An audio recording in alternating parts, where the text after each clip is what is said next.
But as it was explained to me, it made total sense that you could lift up your whole world just helping other people and trusting that they'll do the same in return. That's the notion behind BNI. That's human nature. Ivan Meisner didn't discover that. It's just, that's how we're hardwired. And I realized in that moment that I'm horrible at self-promoting, but really good at promoting others. And if I could just trust them to do the same, I would be fine. I mean, I know you've got well over 1,000 members now, and obviously not something you can do without franchisees, which is your model. You mentioned that you very quickly became a student of networking. What's one thing that you learned about it that was surprising for you?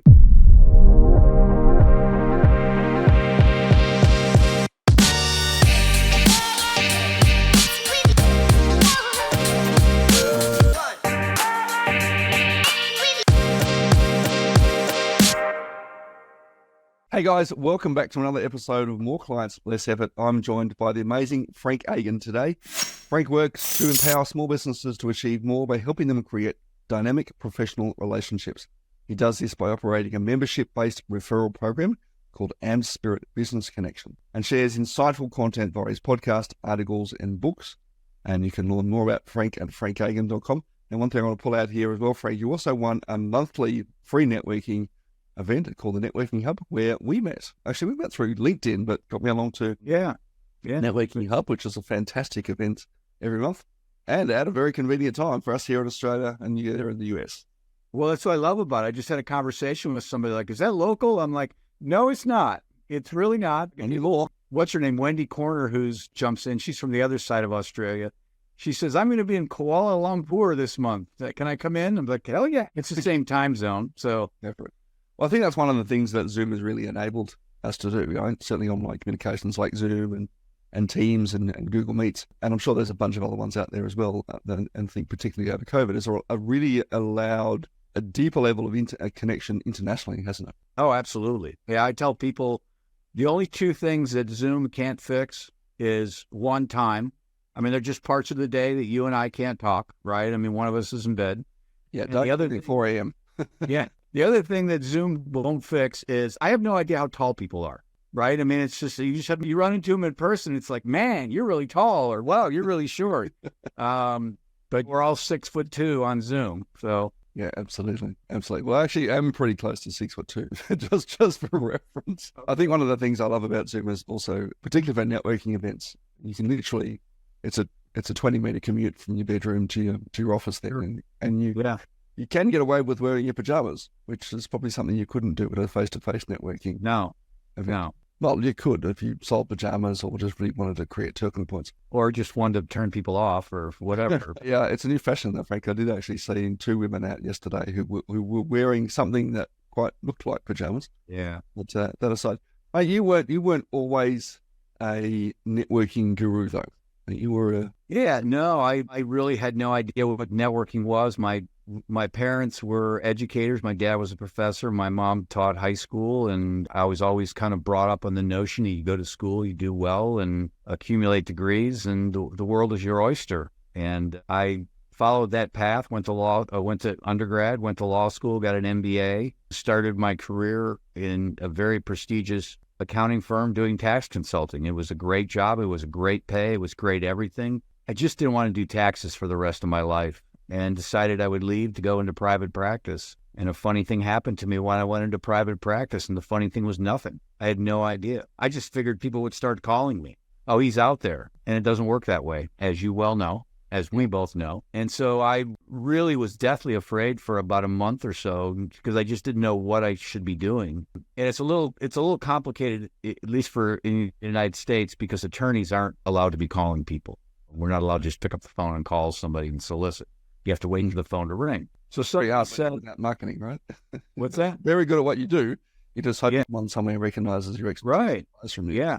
Yeah. It's hard until you get going. Somebody suggested, I ran into a friend from law school who had started her own firm, and I asked her what I needed to do. And she said, why don't you get into a tips club or a leads group? For those who are listening, like BNI. And I really didn't know what she was talking about. There was an organization that was here in town. It wasn't BNI, very similar to BNI. It was based out of Pittsburgh. I went to that first meeting. It was a brand new chapter. You just indicated you had started a chapter. So it wasn't huge. But as it was explained to me, it made total sense that you could lift up your whole world just helping other people and trusting that they'll do the same in return. That's the notion behind BNI. That's human nature.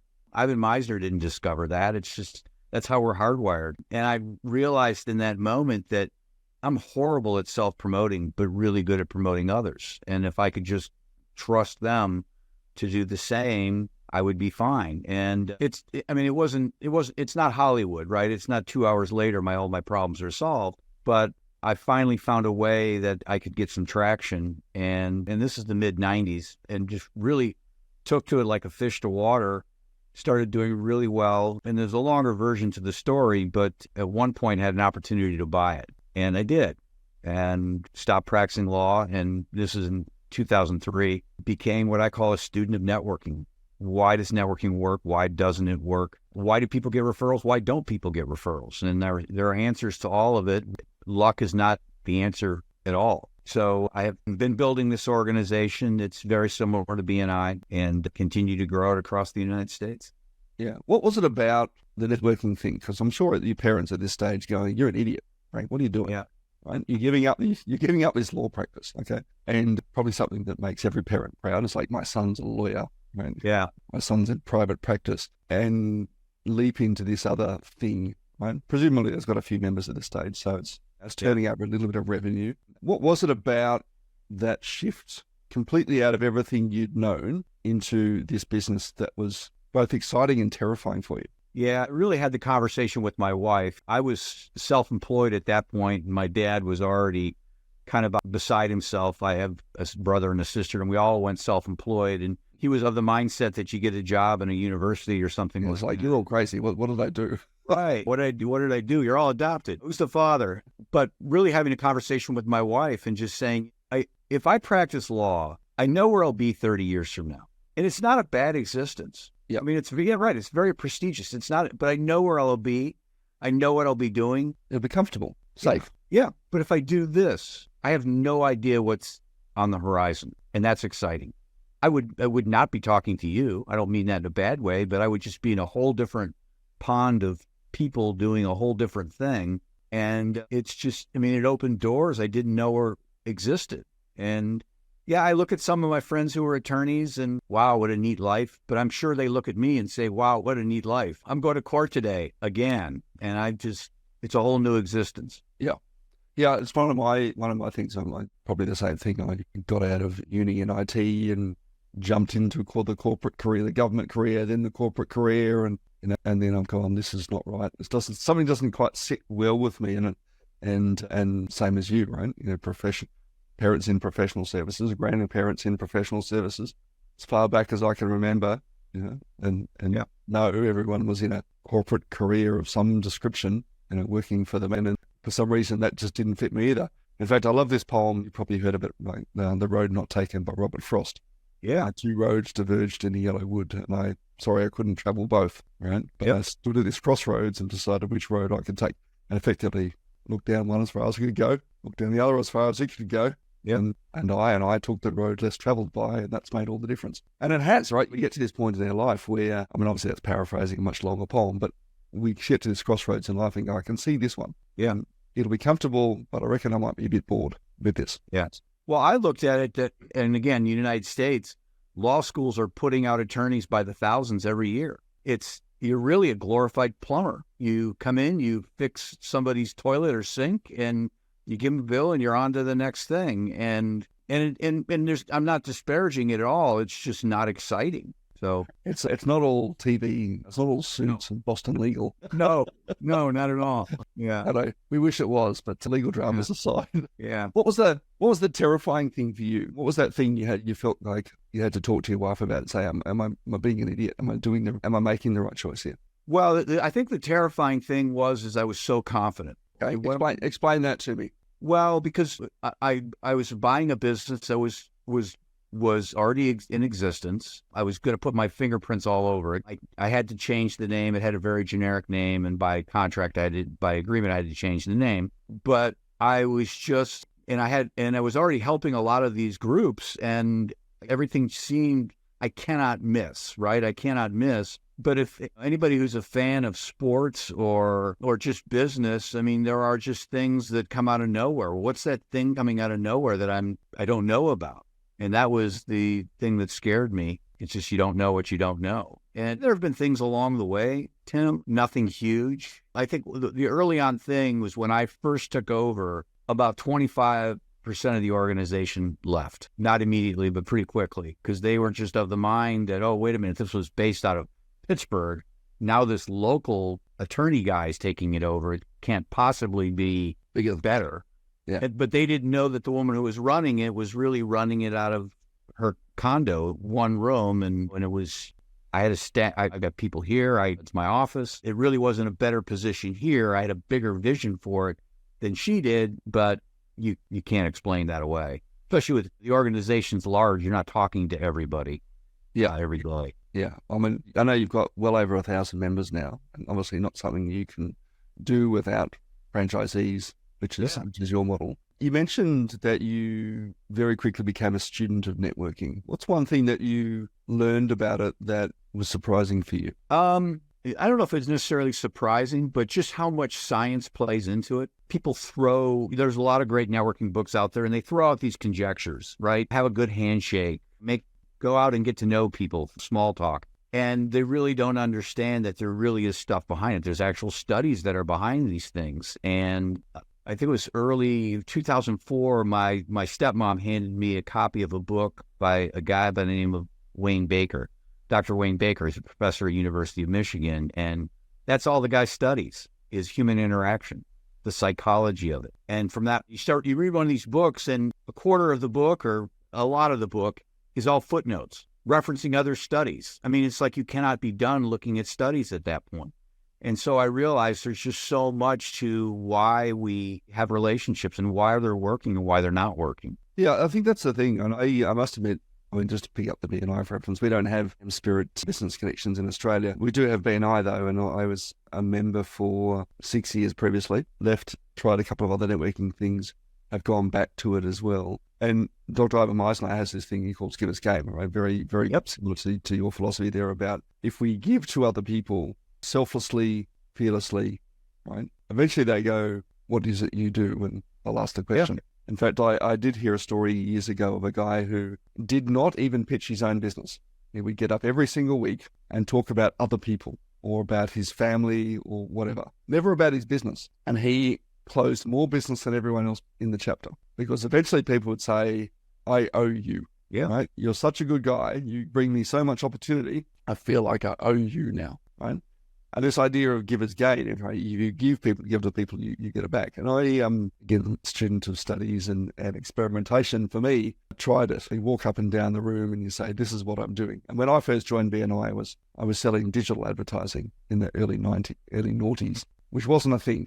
Right? People didn't know what an impression was. Right. Most people didn't have websites back then. Sure. Yeah. Right. So it's very different 10, 15 years on from that. Facebook didn't exist. Right. LinkedIn didn't exist back then when I started selling digital ads, and it would say things and watch people glaze over and they didn't know what I was talking about. But as soon as I started making this pivot and going, I'll just make an introduction here because there's an opportunity for someone else. And it doesn't cost me anything. I'm not expecting any reciprocity. That I actually started to get reciprocity. Yeah, yeah. And that's human nature. And we're hardwired to do that. Yeah. And yet I run into people all the time who cannot stop pitching themselves. Slow down, buddy, slow down. But I've got to say it. If I don't say it, if I don't ask for the business, if I don't push, I won't get it. Yeah. And that's the reason you're not getting is because you are pushing. Yeah. A little bit of A, a little bit of B. Yeah. You use an application so that QuickBooks communicates with your website and uploads details for members. Tell me more about that, how that makes life easy. Because I know you try to duplicate yourself as much as possible, which is quite difficult to do in a networking context. It is. But my philosophy's been for years, and this ties into a lot of what you do, is that there are certain things that you can automate, there are certain things you delegate, and there are certain things you just can't. You can't delegate a relationship, right? You can't go to your wife and say, hey, I know it's our anniversary.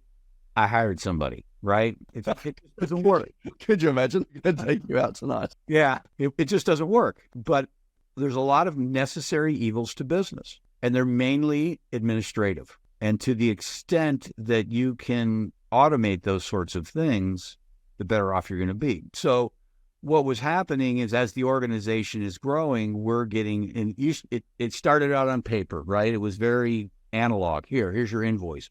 We would mail these things out. We would tri-fold them, get them mailed out. And then we got to the point where we were emailing out PDFs. And now we're just putting people's invoices up on their website profile, letting them know they're out there with a simple email. They can go and they can pay online. But we were getting a lot of inquiries as to, hey, can we get a W-9, which is a form in the United States the taxing IRS makes you send out. Can we get this? Can we get that? And it's just taking a lot of time to answer the same question over and over again. But they're all different questions, right? I mean, they're same, but they're kind of different. And so what we wanted to do was be able to get all their financial information up on the website. And originally what we would do is we would do this very somewhat complicated export from QuickBooks and then run all that data through a macro and then upload it to the website. So if you called me and said, hey, can you change this on my website? I would be like, yeah, I can.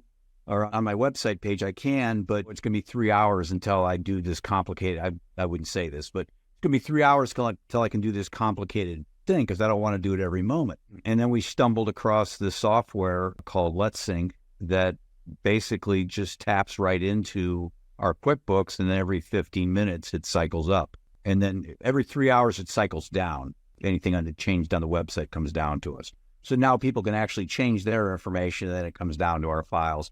We just don't need it as often as people would expect it on the website. Yep. That's just saved a ton of time. I used to have an assistant that worked full-time. I have somebody here part-time. We just don't have the need. It's just, and at every turn okay, how can we automate this? Because all our website is a giant database. What else can we share out? What other information? Oh, somebody wants to join? Let's just automate this. They get information on the organization, then they get an application. They fill out the application, goes to the group votes on it. The group likes them.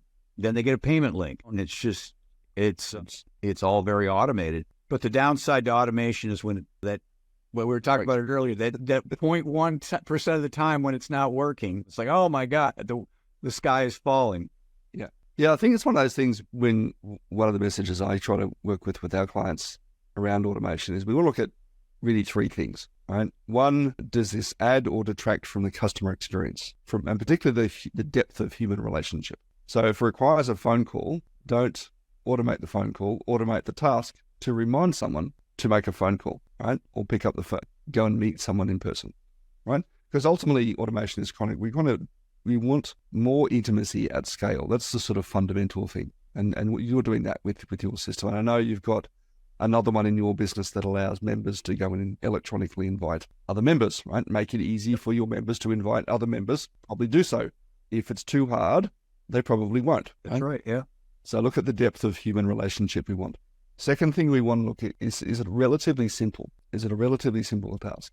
Complex tasks are quite difficult to automate and they're more prone to breaking, as you've noticed.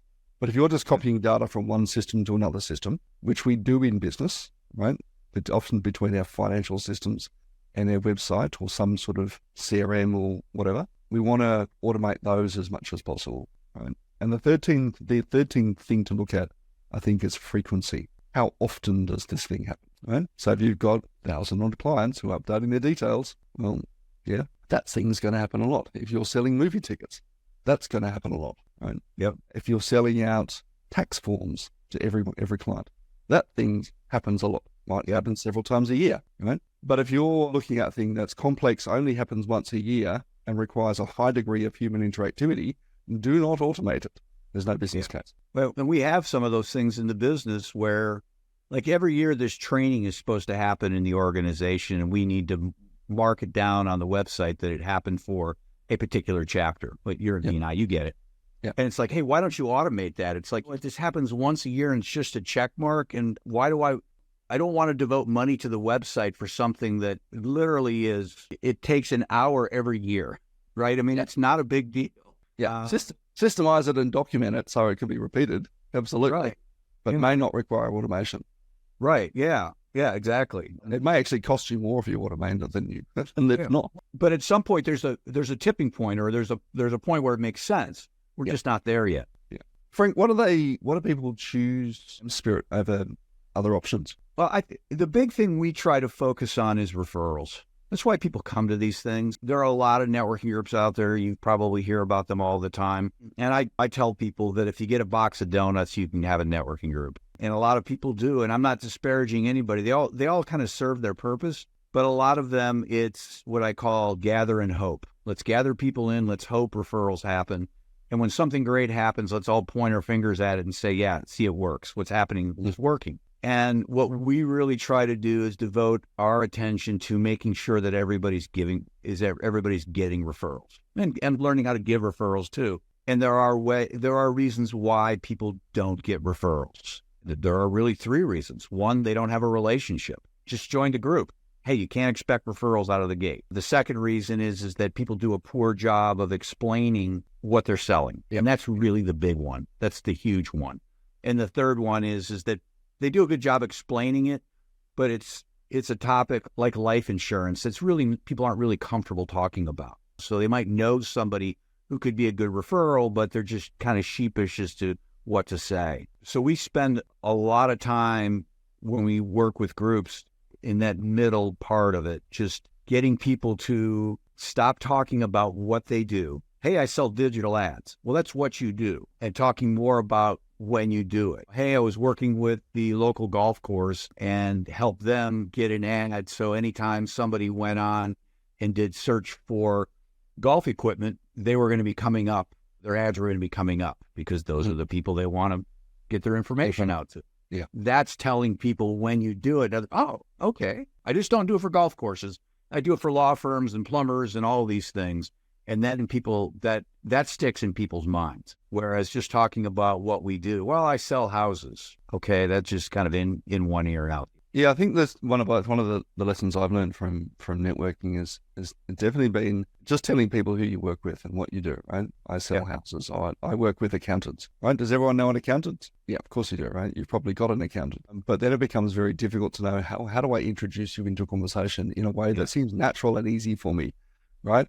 Not like, I don't get too many conversations from naturopaths because it's very difficult to throw the marketing and automation conversation in when you're talking about the amount of roughage you get. Yeah, that's good. All right. What are 3 books that you would recommend to people just starting to get into networking and why? I've written several books. So I'll name one of my books. It's Foundational Networking. And it's really about the attitudes and habits of networking. But me aside, promoting other people, Bob Berg has got the book, The Go-Giver, which I highly recommend. And Dr. Adam Grant has a book called Give and Take, which really kind of delves into the whole notion of reciprocity and when it works and when it doesn't work. And those are 2 really good books. Yeah, and I know you've got another one which you're sort of very graciously giving to our audience, the Giving Journal ebook, which you can grab from the show notes and from Frank's website over at amspirit.com. And we'll put the link in the show notes there. Frank, if you were to go back and give yourself one piece of advice as an 18-year-old about to embark on a career in law, what would that be? I've asked this question of other people, and, well, here's my answer. My answer is get to know people. I mean, I went off to college. I went to college to play football, American football, was very involved with the football team, joined the fraternity that was very involved with the football team, hung out with football players for 4 years, and have started to meet other people from campus that I never hung out with and realized, wow, they were really neat people. What did I miss out on? Not that there's anything wrong with the people I hung out with. I could have just been more diverse in what I was doing. And so I kind of, if I had to do it all over again, if I had advice to give to that young person, I would go ahead and do all those things, but make time to meet these other people too. Yeah, you never know what's going to happen if you start being open to other conversations, right? Yeah. I didn't ask you this one before, but I'm going to throw it in there anyway. If you had 10 times the budget you have now, what would you spend it on? Oh, boy. Boy, that's a good question. Because we're so bootstrapped. I mean, I would say marketing, getting information out there. That would probably be it. Just getting information out, get more opportunities to talk about the business. And I don't pit us against BNI. I mean, BNI's been great because they've really created a market, if you will. But the more people who find out about it, Tim, the more people are intrigued and want to ask the question you've asked, what's the difference? And if I can sit somebody down and try and explain the differences to what we do, but just getting in front of people. Yeah, that's awesome. Frank, really appreciate you jumping on the podcast today and sharing some of your wisdom and expertise. You run an amazing organization. You can find out more about Frank over at frankagin.com and amspirit.com, AMSPIRIT. Both amazing, an amazing organization. You're more than welcome to come and join us on the Networking Hub once a month. I think that on frankagin.com as well. I'll see you there. Frank, really appreciate you joining us today and sharing your wisdom. I appreciate the opportunity. Thank you. Guys, thanks again for joining us on another episode of More Clients, Less Effort. If you've enjoyed today's episode and you feel someone could get benefit from this, I'm sure from all the nuggets that Frank has shared today, there are many. Please like, share, comment, all the good stuff by clicking the 3 dots at the top of your podcasting app. And we'll see you on another episode real soon.